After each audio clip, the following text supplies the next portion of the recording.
Hi guys, welcome back to the channel.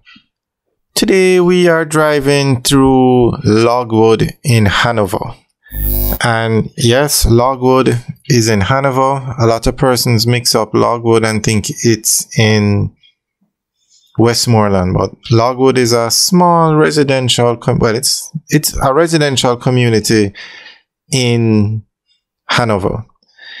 It's not small because it has a lot of residential homes. It has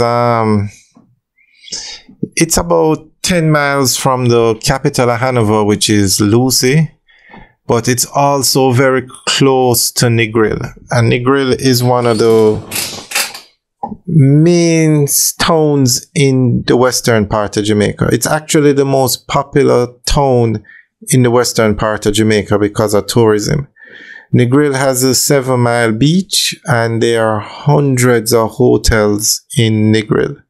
So you find a lot of persons, because real estate in Negril is very expensive.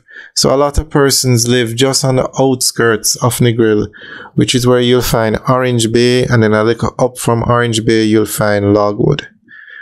So if you're coming off the northern coastal highway, you exit by Orange Bay, go up through Orange Bay, and then that takes you up to Logwood. So you find that this is a very large residential area because a lot of the persons live in Logwood but work in, say, Lucy, Savlamar, or Negril. Alright guys, so enjoy the tour through Logwood. Remember to like, share, and subscribe. Have a good day.